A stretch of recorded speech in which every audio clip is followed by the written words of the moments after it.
We're back. You're watching the Jersey City Show. Pat O'Melia here, and we're doing this live. We're doing it live because you demanded it. I don't know if you demanded it.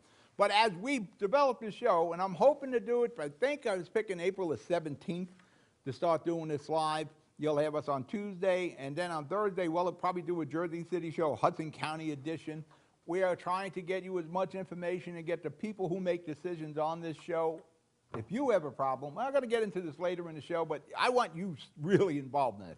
But first things first, I want to talk a little development.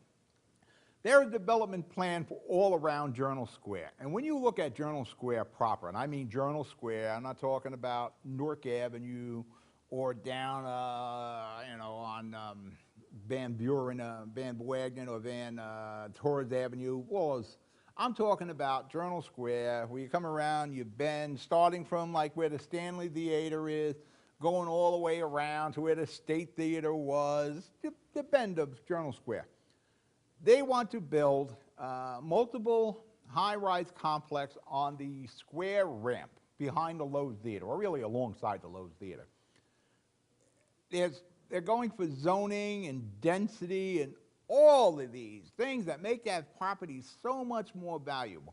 But what they're not going for is any kind of logic. Anybody who's looking at this project, you'll realize this is not a good idea. Now, hopefully you're seeing the map of the area. Now, where they're going to build it is on the square ramp parking garage. You have Magnolia and Pavonia, and I'm not sure if they're going to have Van Ripon involved. These are two one-lane streets each direction in a landlocked area, landlocked by the path tracks. You're going to have, I forget the number, it was like 1,000 units. You know, it will be congested constantly. And I wonder, if you're riding in that area, if you go down Tunley Avenue, where Tunley meets Newark Avenue and where it meets Broadway, it is congested constantly. Now, you want to put development on that side of the square on two entrance roads, Pavonia and Magnolia, two small roads, and you don't think that's going to cause a problem in that area? Of course it's going to cause a problem. If you live on Pavonia or Magnolia, your quality of life just went down the tubes. Probably your property values just went down the tubes if this development is allowed to go. Now, again, I want you to, hopefully the picture's up. One lane for Tunley, Magnolia, and Pavonia. Not like we have multiple lanes, but really the whole area is like that. This really, what they're trying to build is a residential Journal Square. It was never that way. It was an economic engine with low-rise buildings. The biggest building in the old days was like the Trust Company Bank, which is now Capital One. And they build these, and the myth is there will be no cars. These people won't drive cars. They'll take city bike and mass transportation. Well, the path is maxed out now.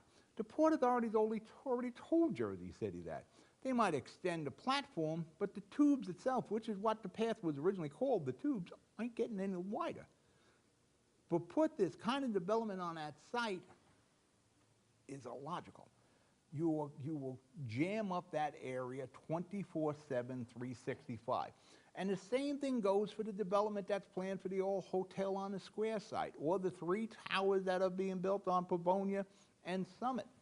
The area can't handle it. Again, think of the roads involved. Summit, 1 lane each way.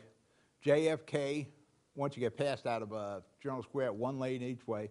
Tunley Avenue, 1 lane each way. Newark Avenue, 1 very congested lane each way, especially if you get through Indian Square. The area isn't geared for that. And yet, we have these grand ideas about doing this type of development when we don't have the roads or the infrastructure to accommodate it. And the friggin' lie and myth that, these people won't drive cars, they won't need them. Well, listen, go down to Cast Iron Lofts on 18th and Jersey Avenue. They're maxed out parking-wise now because they didn't build any parking for all that residential units there. You got cars parking all the way up on Hoboken Avenue behind Christ Hospital. The area can't handle it. Even less than Jersey and 18th is Journal Square. It was never designed for what they're proposing. It was supposed to be an economic engine, not a neighborhood. So when they look at this and they have these plans, you got to wonder if they actually look at Jersey City at all. All right, you're watching the Jersey City Show. We're going to break for commercial. We'll be right back.